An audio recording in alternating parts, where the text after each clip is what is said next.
ถึงบ่อแล้วอีก10 นาทีใน GPS นะครับผมเราไปเจอกันที่บ่อเลยส่งมากัน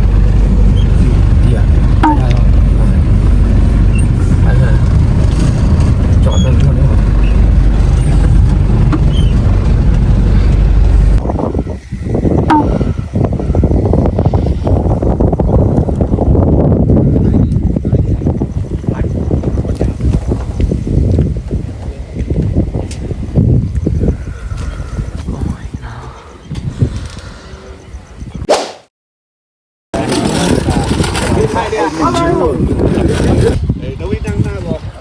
เอาสวิงใส่ถุงปุ๋ยได้ปะ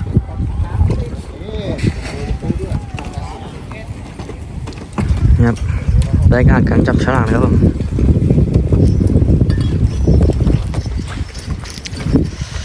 เราได้เบอร์95นะครับได้เบอร์95ท้ายๆเลยไม่ต้องกลัวท้าย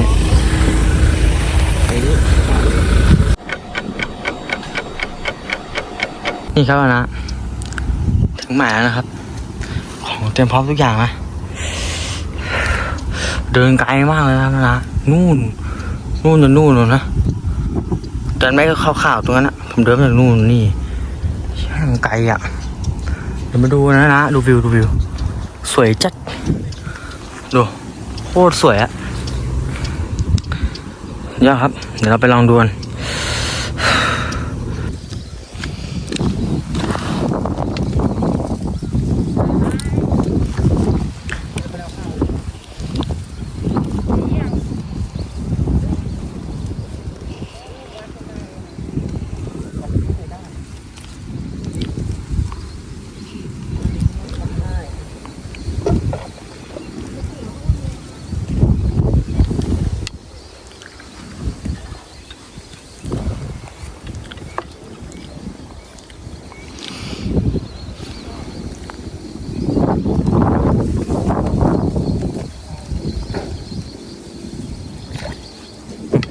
ป่านี่ศพ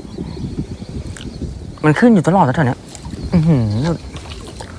มันกินอาการไหลตลอดเลยนะ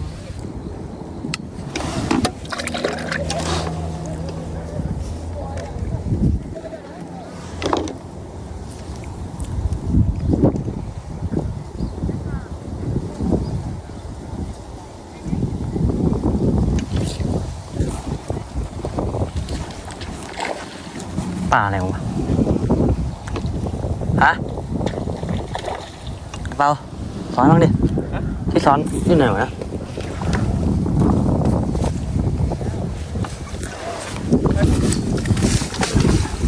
แต่ตัวใหญ่ซะอีกเนี่ยไอตัวเฮี้ยเนี่ยกินจังเลย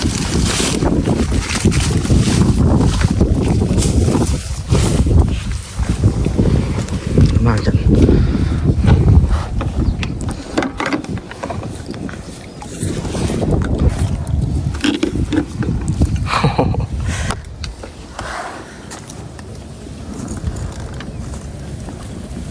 เพี้ยนบ้านเพี้ยนใหญ่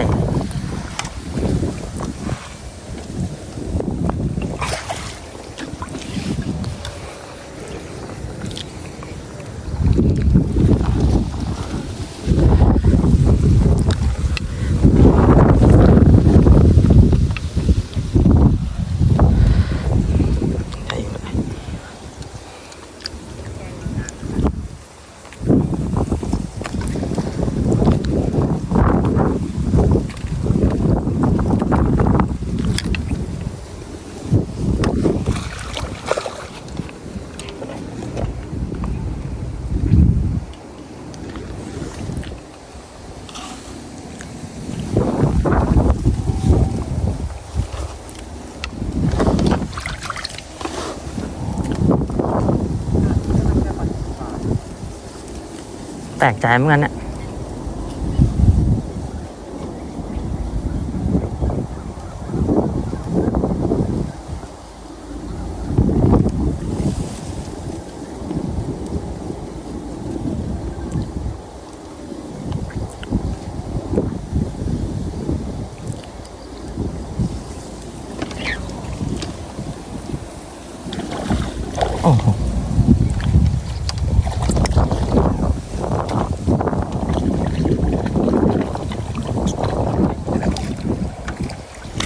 เราเอาอย่างพิสูจน์แล้วนะเปล่า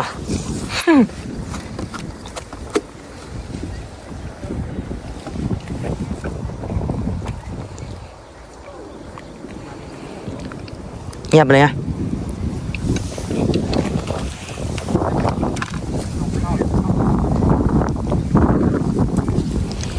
โอ้ที่จะเข้าหน้าใครนั่นนะ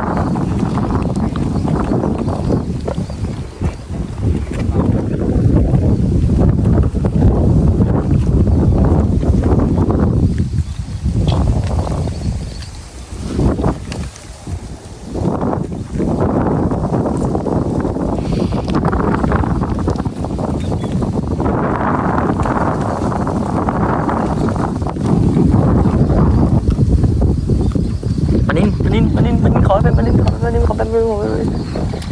โอ้โหไม่เหรอไม่น่าใช่ใช่เลย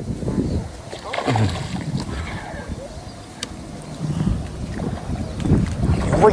โอ้ยโอ้ยโอ้ย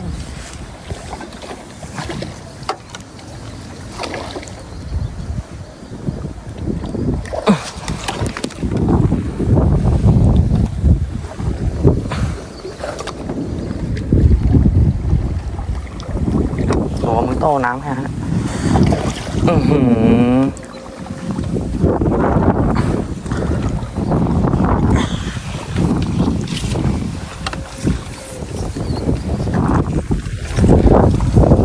ใหญ่กว่าตัวนี้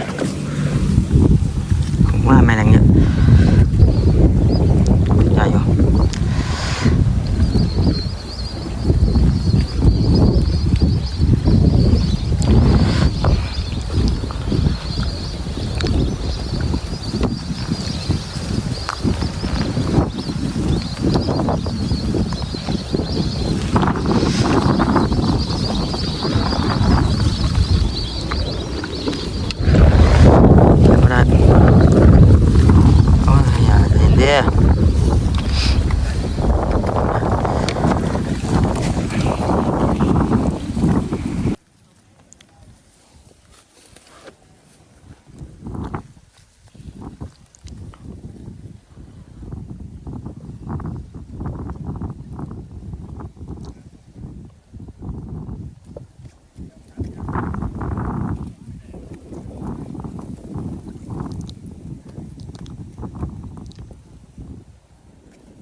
ปลาดีนะเห็นปะนั่นน่ะใหญ่ตัวนั้น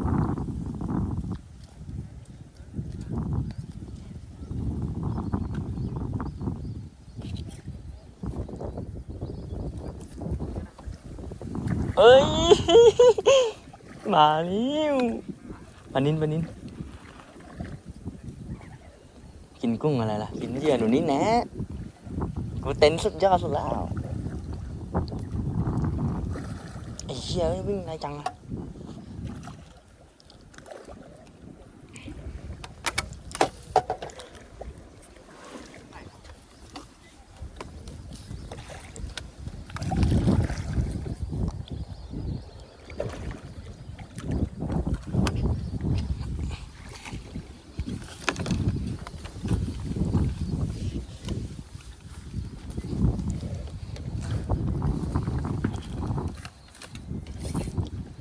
โอ้ยใหญ่โลอะ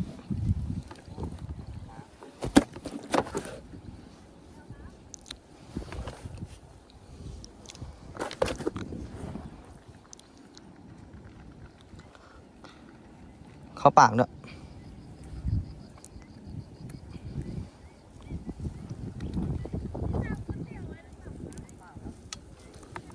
างนู้นปะทางนู้นปะครับ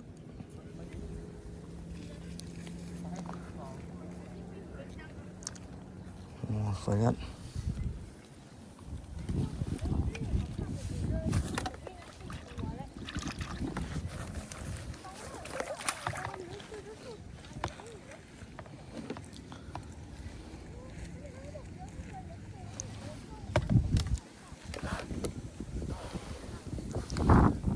เร็วเข้าเข้าหมดเนี่ยไม่รู้หนูนั่งตกหนูคิดว่ามันต้องแต่เช้าแล้วเดี๋ยวพยายามหน่อยเดี๋ยวมันก็ต้องเข้า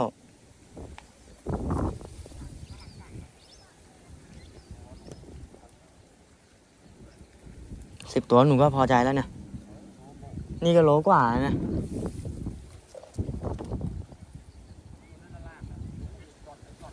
ประเด็นเนี้ย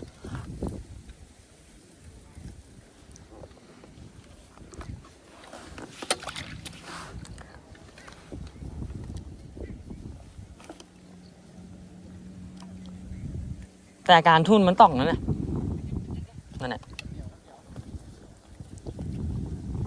ตั้งบาลานซ์ไว้ด้วยนะลดลมพัดแรงๆ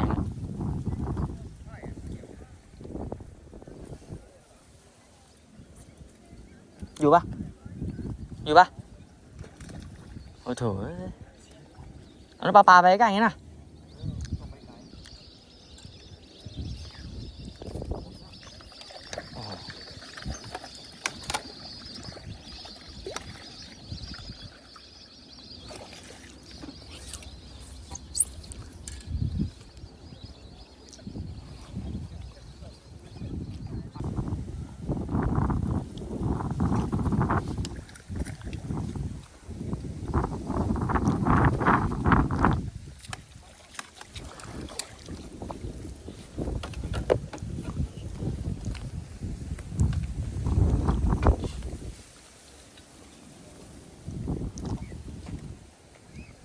เสร็จเลยเมาส์นะ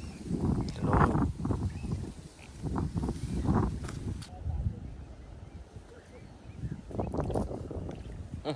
ไอ้เหี้ยดูมันเกี่ยวมา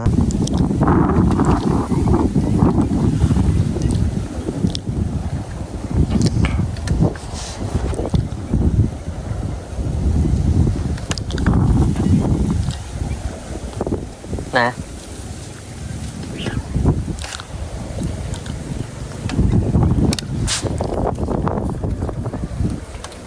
ประเด็นแน่เลยโอ้เป็นอะไรวะ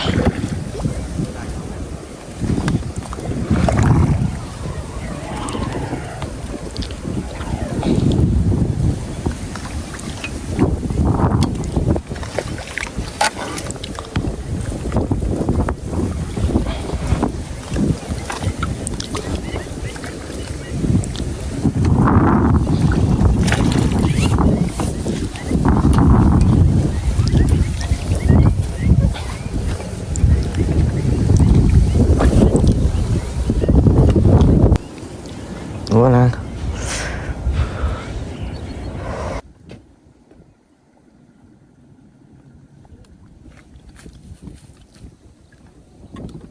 ลมพัด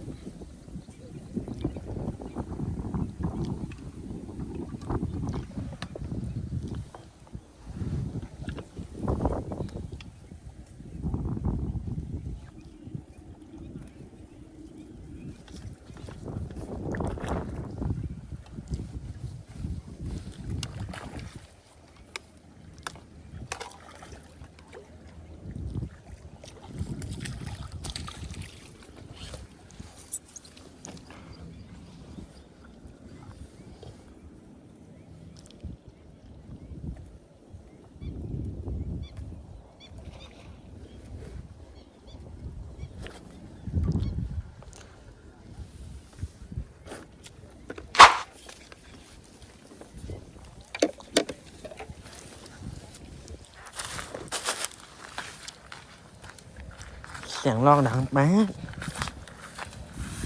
อยู่ปะ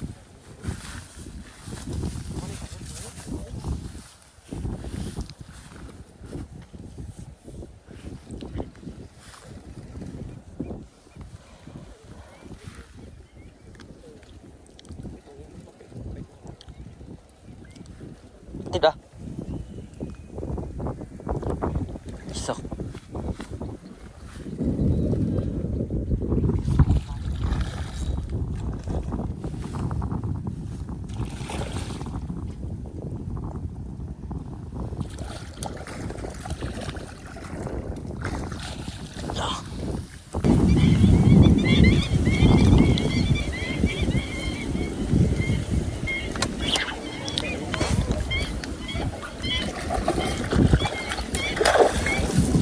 ดูโอ้โห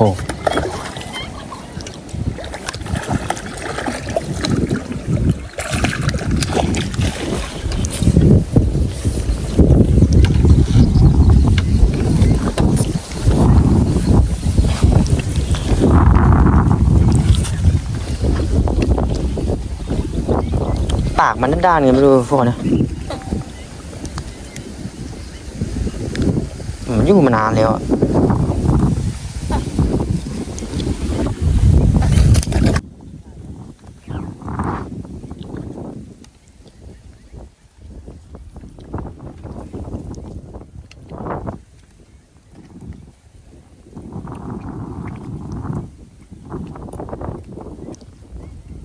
เป็นจิ๋ว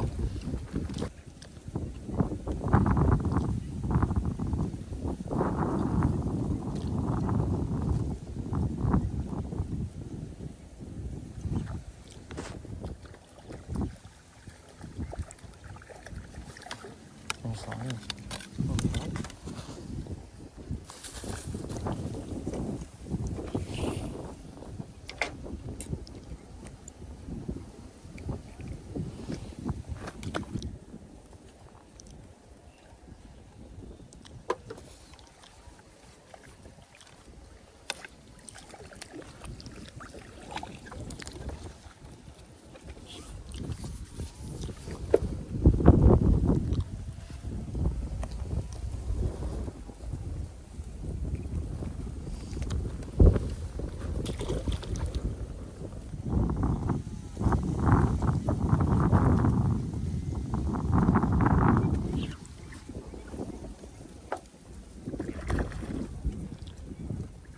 โอ้โห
ทำไมแล้วเรารู้สึกนานใช่ไหม